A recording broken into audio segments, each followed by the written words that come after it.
Shalom Bapak, Ibu, serta saudara-saudara yang terkasih di dalam Tuhan Yesus Kristus. Selamat bertemu kembali dalam persekutuan doa masa Pentakosta hari yang keempat. Kita akan mengawali persekutuan doa pada malam hari ini dengan memuji Tuhan melalui Kidung Jemaat 10 bait yang pertama dan yang kedua. Pujilah Tuhan Sang Raja.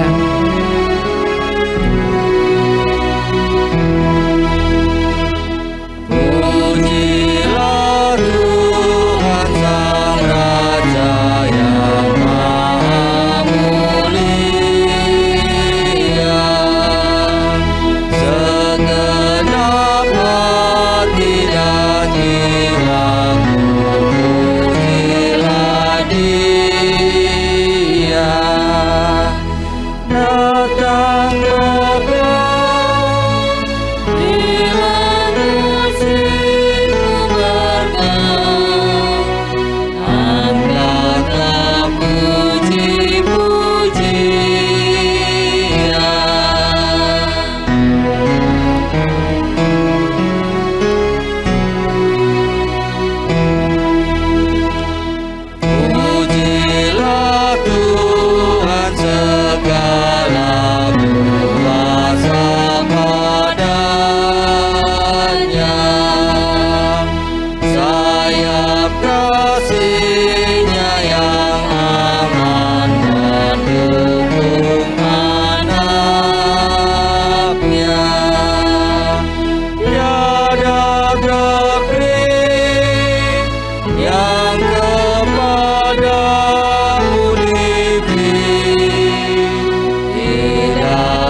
Mari kita menyatukan hati di dalam doa. Saya hantarkan. Maha kasih Allah yang bertata di dalam kerajaan surga, mulia dan kudus. Bapa surgawi yang kami kenal dalam nama Tuhan Yesus Kristus. Puji, hormat, dan syukur kami naikkan kehadirat-Mu ya Bapa, atas berkat perlindungan dari Tuhan hari lepas hari dalam kehidupan kami. Bahkan malam hari ini pun Engkau boleh menggerakkan hati kami, menuntun kami bersekutu di dalam doa sepekan masa Pentakosta pada malam hari ini. Tuhan yang Maha Baik, kami akan mendengarkan dan belajar firman-Mu. Kiranya Engkau hadir memberkati kami. Urapi kami semua Tuhan dengan Roh-Mu yang kudus. Hamba-Mu yang hendak menghantarkan firman-Mu, kiranya dapat melaksanakan dengan seturut kehendak-Mu saja. Jemaat Tuhan, dimanapun mereka berada, urapi dengan Roh-Mu yang kudus, sehingga dapat mengerti dan memahami akan firman-Mu, terlebih lagi dapat melakukan firman-Mu dalam kehidupan sehari-hari. Bapa, kami serahkan persekutuan doa pada malam hari ini, awal, pertengahan, hingga akhirnya ke dalam tangan-Mu yang penuh kuasa. Dosa dan kesalahan kami mohon ampun. Hanya di dalam satu nama Tuhan kami, Yesus Kristus, yang telah sengsara, mati untuk menebus dosa kami, bangkit dari antara orang mati, dan naik ke surga, duduk di sebelah kanan Allah Bapa yang kuasa. Doa ini kami alaskan. Amin. Bapak, Ibu, serta saudara-saudara yang terkasih dalam Tuhan Yesus Kristus, firman Tuhan pada malam hari ini akan kami bacakan dari Kisah Para Rasul 20, ayat yang ke-17 sampai dengan 24. Demikian firman Tuhan. Perpisahan Paulus dengan para penatua jemaat Efesus. Karena itu ia menyuruh seorang dari Miletus ke Efesus dengan pesan supaya para penatua jemaat datang ke Miletus. Sesudah mereka datang, berkatalah ia kepada mereka, "Kamu tahu bagaimana aku hidup di antara kamu sejak hari pertama aku tiba di Asia ini. Dengan segala rendah hati aku melayani Tuhan. Dalam pelayanan itu aku banyak mencucurkan air mata dan banyak mengalami pencobaan dari pihak orang Yahudi yang mau membunuh aku. Sungguh pun demikian, aku tidak pernah melalaikan apa yang berguna bagi kamu. Semua aku beritakan dan kuajarkan kepada kamu, baik di muka umum maupun dalam perkumpulan-perkumpulan di rumah kamu. Aku senantiasa bersaksi kepada orang-orang Yahudi dan orang-orang Yunani, supaya mereka bertobat kepada Allah dan percaya kepada Tuhan kita Yesus Kristus. Tetapi sekarang sebagai tawanan roh, aku pergi ke Yerusalem dan aku tidak tahu apa yang akan terjadi atas diriku di situ. Selain daripada yang dinyatakan Roh Kudus dari kota ke kota kepadaku, bahwa penjara dan sengsara menunggu aku. Tetapi aku tidak menghiraukan nyawaku sedikit pun. Asal saja aku dapat mencapai garis akhir dan menyelesaikan pelayanan yang ditugaskan oleh Tuhan Yesus kepadaku untuk memberi kesaksian tentang Injil kasih karunia Allah. Amin. Demikian firman Tuhan. Yang berbahagia ialah yang mendengarkan firman Tuhan dan berusaha untuk melakukannya dalam kehidupan sehari-hari. Haleluya. Bapak, Ibu, serta saudara-saudara kekasih Tuhan Yesus, firman Tuhan pada malam hari ini akan diberi tema Roh Kudus melingkupi, memberi daya kekuatan baru. Bapak Ibu yang terkasih, salah satu indikator kedewasaan iman seseorang adalah kesediaannya untuk memikirkan atau mempedulikan sesama. Memikirkan sesama di sini dimaknai sebagai tindakan kasih pada orang-orang yang membutuhkan pertolongan. Namun dalam keseharian, banyak orang memilih untuk menghindar dari tindakan kasih tersebut. Banyak orang merasa enggan untuk melakukan tindakan kasih. Terdapat berbagai alasan untuk menghindari diri dalam mewujudkan kasih kepada sesama. Ada yang mengatakan belum sempat, masih repot, tidak ada untungnya, bahkan mungkin rugi, dan berbagai alasan lainnya. Mewujudkan kasih pada sesama memang tidak mudah, seringkali merepotkan. Dari sisi waktu, tenaga, pikiran, mungkin materi, dan bahkan perasaan kerap dikorbankan. Perasaan semakin dikorbankan ketika melihat orang yang dipikirkan, orang yang ditolong, tidak tahu berterima kasih. Tidak jarang terjadi orang yang ditolong dengan kebaikan, malah membalas dengan kejahatan. Ada pepatah, air susu dibalas dengan air tuba. Belum lagi saat memberikan waktu, tenaga, pikiran bagi sesama terkadang disalah mengerti. Nah, hal-hal tersebut yang seringkali menyebabkan orang banyak memilih diam dan abai terhadap sesama.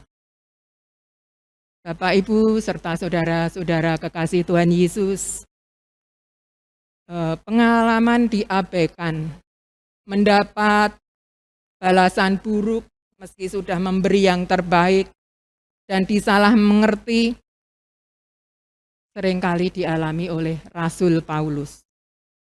Kisah Para Rasul 20 ayat 17 sampai dengan 24 tadi menceritakan hal tersebut.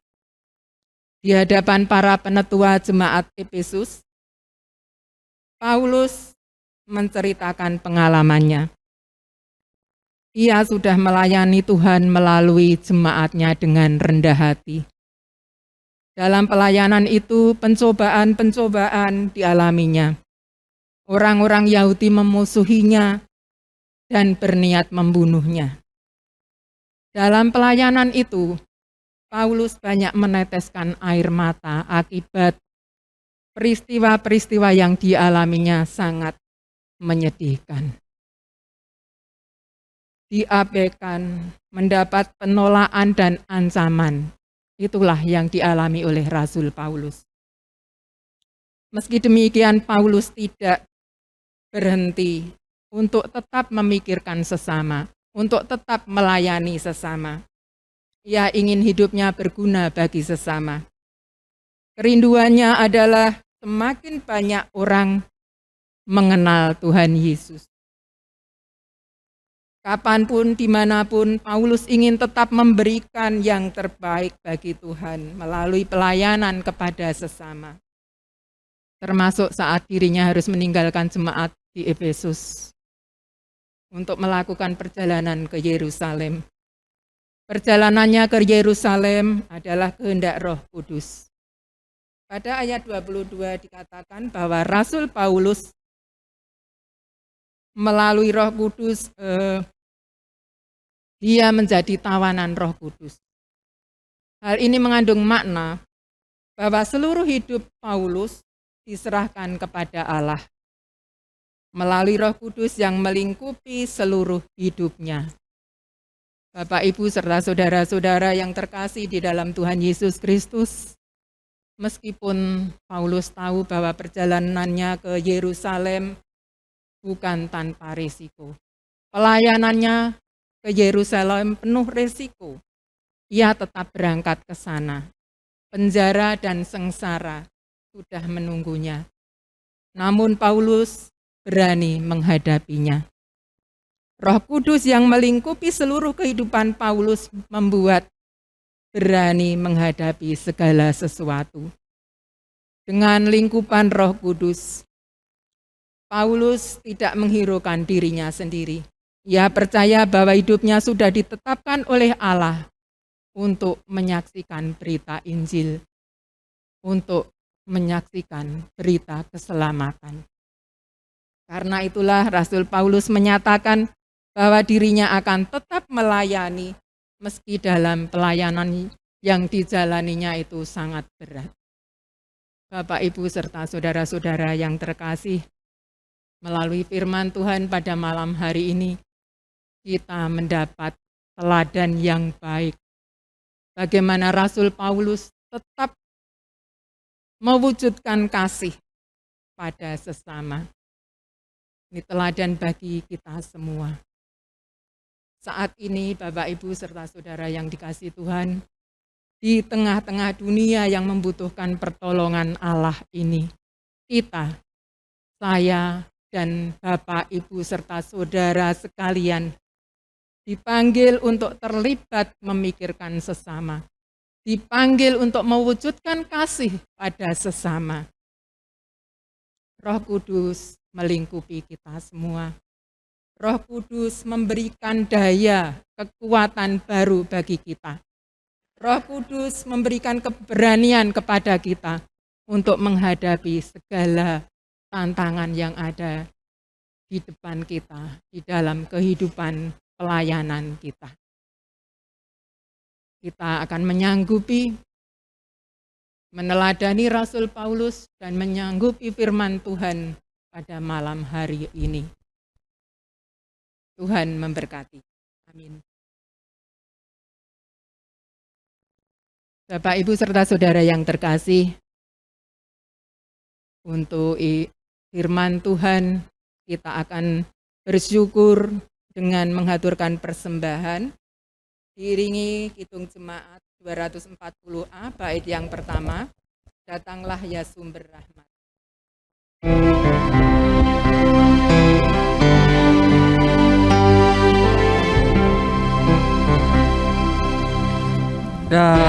Datanglah ya sumber rahmat, selaraskan hatiku, menyanyikan kasih selamat yang tak kunjung berhenti. Ajar aku mada indah, kita balai sorgamu. Aku puji gunung kokoh, gunung pengasihanmu. Bapak, Ibu, serta saudara yang dikasihi Tuhan Yesus Kristus, marilah kita menyatukan hati di dalam doa syafaat dan kembali kami menghadap kehadirat-Mu ya Allah, Bapa yang Maha Kasih. Kami bersyukur dan berterima kasih kepada Engkau Tuhan untuk firman-Mu pada malam hari ini yang mengingatkan kepada kami, mengajar kepada kami Tuhan, untuk meneladani Rasul Paulus yang di dalam pelayanannya senantiasa mewujudkan kasih kepada sesama. Bapa, mampukan kami untuk mewujudkan kasih kepada sesama kami tanpa memperhitungkan untung dan rugi, tanpa berpikir kendala yang akan kami hadapi. Karena kami percaya Roh Kudus melingkupi kami, memberikan daya kekuatan baru, memberikan keberanian kepada kami untuk melayani Engkau dengan tulus hati. Bapa, perkenankan kami juga berdoa untuk hamba-Mu, umat Tuhan dimanapun mereka berada, baik yang mengikuti persekutuan doa di rumah ibadah ini, maupun di rumah mereka masing-masing.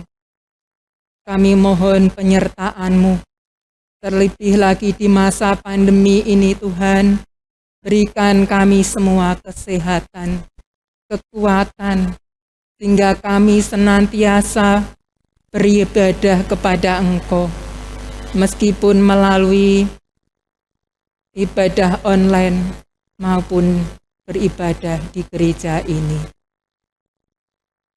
Biarlah Tuhan senantiasa memberkati kami semua, sehingga kami pun senantiasa hidup di dalam Engkau sampai selama-lamanya. Tuhan Yesus, kami juga bersyukur kepada Engkau telah memberikan kesempatan kepada kami untuk mengaturkan persembahan kami.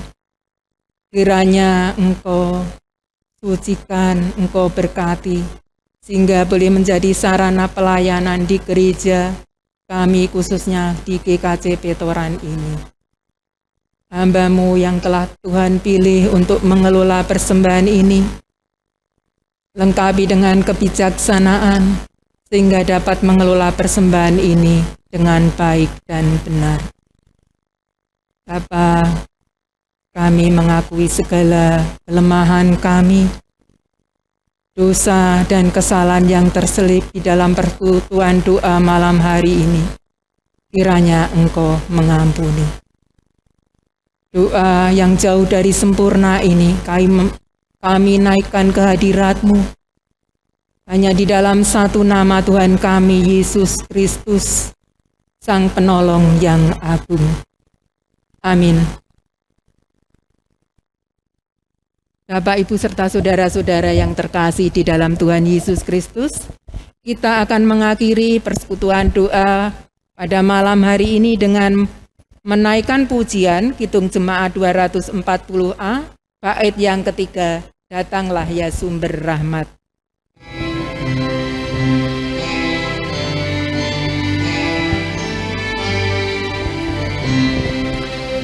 Tiap hari ku berhutang pada kasih abadi, rantailah hatiku curang dengan rahmat tak henti.